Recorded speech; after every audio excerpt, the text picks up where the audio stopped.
Kaixo egunon ikasleok, gauz ikusiko dugu eunekoak. Eunekoetan beti izan behar dugu horrelako ekuazio bat, bai? Beti da guztia biderindizea berdin zatia, edo lehen biderindizea berdin orain, baldin, eta esaldia baldin bada denborazkoa, bai?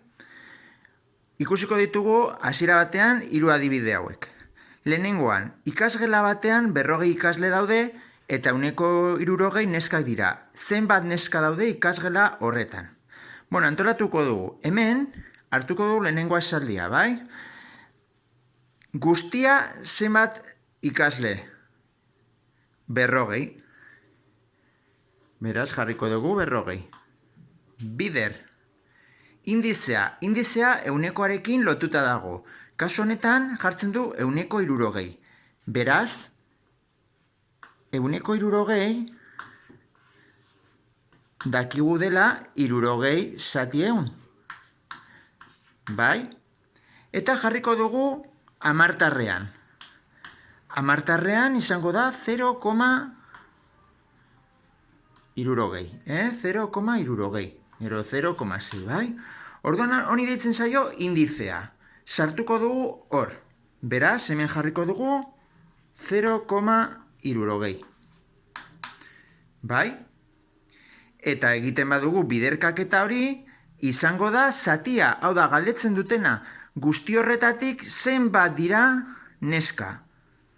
40 ikasle horretatik zenbat dira neska. Kasu honetan 40 bider 0,60 izango lirateke 24 neska direla.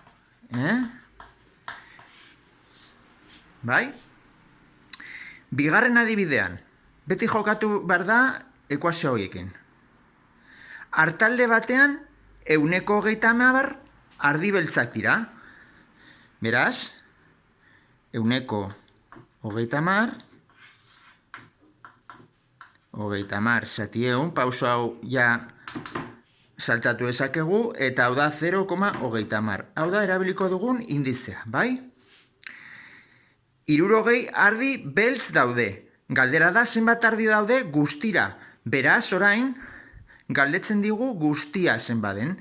Jarriko diogu ez ezagun bat, isa. Bider. Indizea. Eta esan dugu 130 dela 0,30. Beraz, hemen jarriko dugu bider 0,30. Berdin, zatia.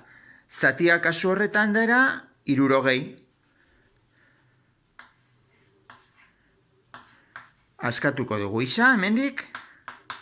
60, hau borkatuko dugu estaldera, 0,30. Bai? Eta hemendik aterako litzateke,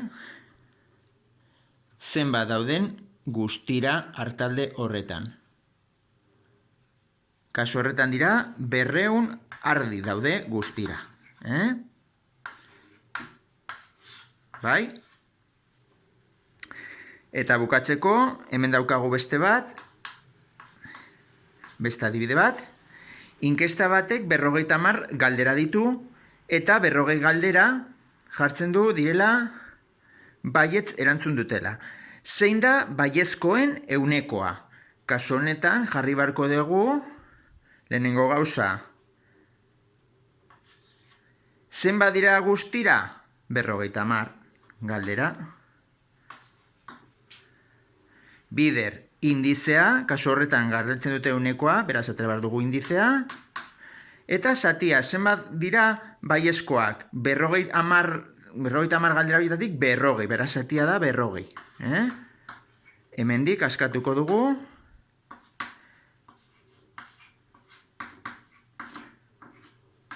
Bai? Eta ematen du 0,80. Baina hau da indizea, eta galdetzen dute eunekoa, beraz, egin behar dugu bukatzeko beti bidereun. Eskatzen badute eunekoa, Orduan daukagu, 180 direla baiezkoak.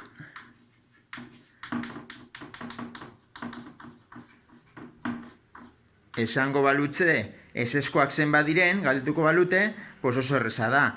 da euneko eunari kentzea euneko larogei. Bai, euneko eun ken euneko larogei, euneko hogei, ez da oso ondo ikusten, baina, bueno, euneko hogei izango lirateke eseskoak. Bale? Bueno. Orain arte egin dugu lan horrekin, Lehenengo esaldiarekin, lehenengo ekuazioarekin. Orain egingo dugu bigarren ekuazioarekin. Eta horretarako ikusiko ditugu euneko igoerak eta jaitsierak. Problema batzuk. Baina berdin funtzionatzen du honek, berdina. Bueno, pues adibidez. Jarriko dugu adibide bat, adibidez.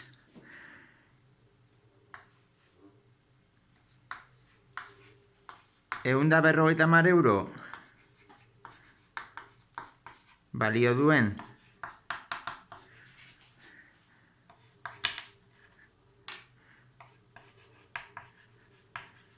kamara bat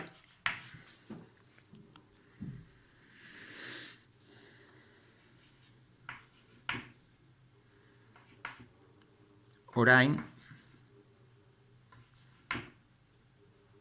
balio zuen, jarriko dugu beto, balio zuen kamara bat orain bere prezioa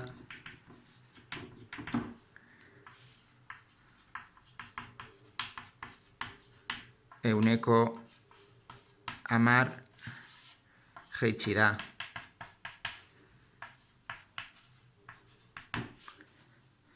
Zenbat balio du?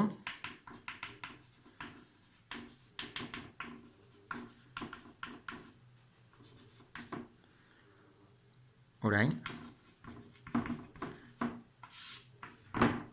Bueno, pues kasu horretan egin behar deguna da, lehenengo gauza, jaitsi bada euneko 10, horrek esan nahi du, orain, bere benetako balioa izango da, euneko eun, kendu behar diogu jaitsi delako, euneko 10, bale? Orduan da, euneko 80eko balioa duela, bale? Bueno, orduan egin behar deguna da, nola denborarekin ari garenez, egin behar dugu bigarren ekuazionekin. Lehen bider indizea, orain. Lehen, balio zuen, 150 euro, bai? Bider indizea, kasu honetan indizea izango litzateke 0,80, bider 0,80, eta honek ematen du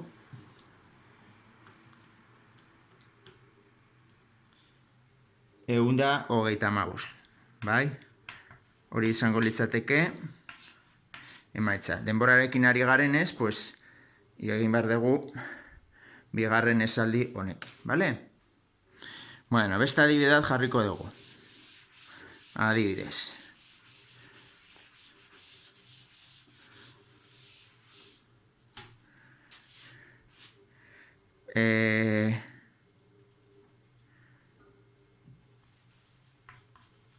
Mireni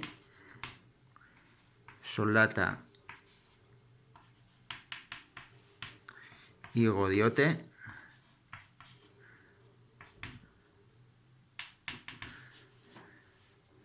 eta 2200 euro irabazten dio.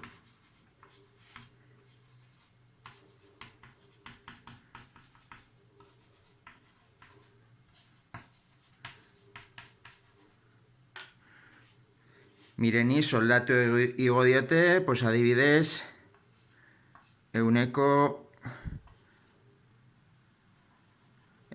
bosta, adibidez, bai? Euneko bosta igo diote, bai? Galdera da, zenbat irabazten zuen lehen.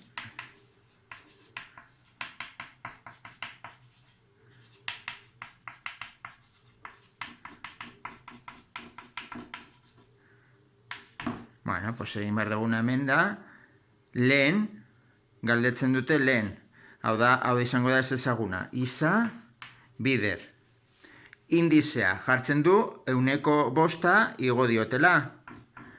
105 igo badiote, orduan da 100 gehi 105 eta da 105. Bai? Hori izango litzateke amartarrean 1,05. Bai? Zati egun egiten dugulako. Orduan, hau, igoera hau, jarri behar dugu hemen. Indizea izango da 1,05. Eta berdin, orain. Orain zen bada, 2.200, ez? Bale, eskatuko dugu isa. 2.200 zati 1,05. Eta honek ematen du 2.200 bider 1,05.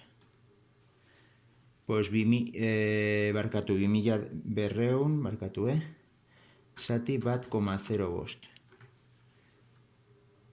Bueno, pues lehen irabazten zuen 2.085,24 euro. Gutxi gora bera. Bai? Bueno. Jarriko dugu beste adibide bat. Adibidez. Beste adibide jarriko dugu.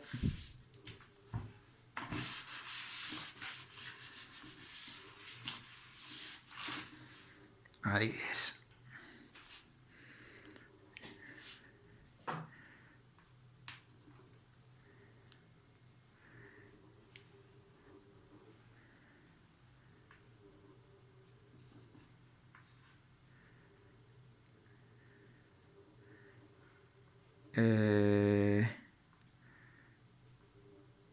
€100 balio zuen erloju batek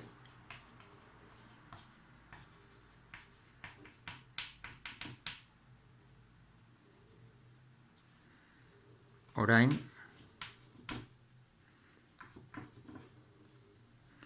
€30 balio du.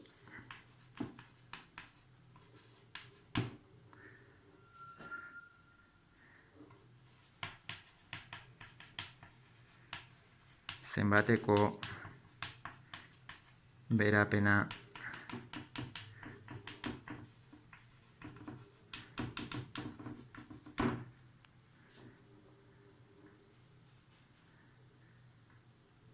izan du. Bueno, kasu honetan gauza bera egin behar dugu. Nola denborarekin ari garenez, bigarren hartuko dugu. Lehen zenbat balio zuen 40. Indizea kasu honetan ez dakigu eunekoa, zeren eta galdetzen digu. Eta orain balio du €30. Bai, orduan egin behar dugu, isa askatu, 30 zati 40, eta hau da 0,75. Bai? Baina euneko askatzen dutenez, egin behar dugu bidereu. Euneko 75. Baina galdera ez da zenbateko eunekoa den, baizik, benetazko balio, baizik eta zaten digu, ze berapena izan duen. Orduan, egin behar dugu, azkeneko pausoa da, euneri kendu 75. Bale, orduan, zenbateko berapena izan du euneko 25ko berapena izan du erloju horrek. Bale? Bueno. Eta bukatzeko, gerta daiteke, egotea deitzen dira euneko kateatuak, hau da, bat bestearen ondoren. Adibidez, esaten badegu, imaginatu erloju batek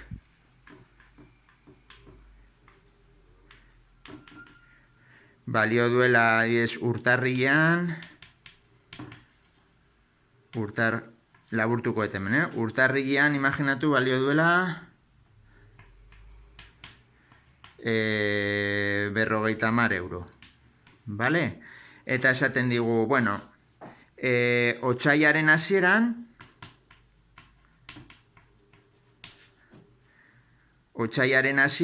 pues jasaten du euneko, pues ez dakit, euneko 10 igoera bat, bai? Eta, adibidez, martxoan, euneko 10 berapena.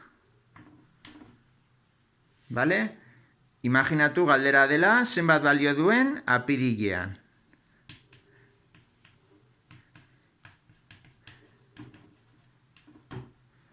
Bai? Bueno, hemen egin ez behar dena ez da hau batu eta gero aukendu. Ematen du prezio berdina izango dela, baina ez da egia. Orduan ditzen dira kateatuak, beti biderkatu behar dira. Biderkatu behar dira balioak, eunekoen balioak, Esaten badigu euneko 10 igo dela, orduan egin behar dugu euneko 100 gehi euneko 10 izango da euneko 110. Beraz, indize izango da 1,10. Esaten badigu jetzi dela euneko 10, orduan euneko 100ari kendu behar diogu euneko 10. Beraz, daukagu euneko 80 eta indizea izango litzateke 0,80. Bai? Eta beti bezala aplikatu behar dugu, pues, esaldi hau, zenbat balio zuen lehen? Hasieran, 50 euro.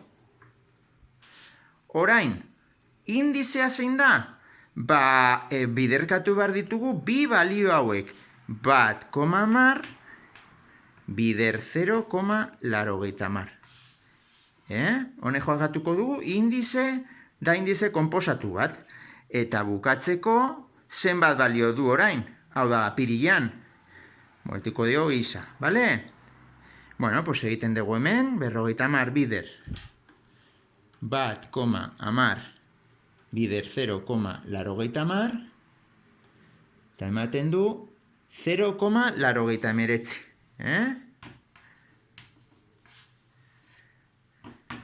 Hemen ikusten denez, bere prezioa jetzi da, baina bakarrik euneko 1. Ez da geratu berdina. Balioa baizik eta bere balioa jetziko da euneko 1.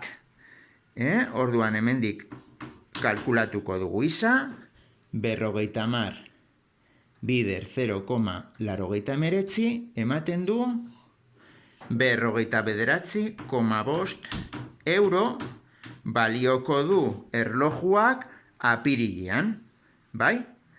Eta problema hauek berdin egiten dira. Eskatuko balute hasierakoa zenbatekoa da, apirilean eman da balioa, hemen ordezkatu barkasunekete isa.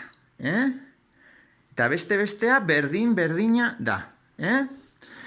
Hau izan da eunekoei buruz jakin behar dezutena.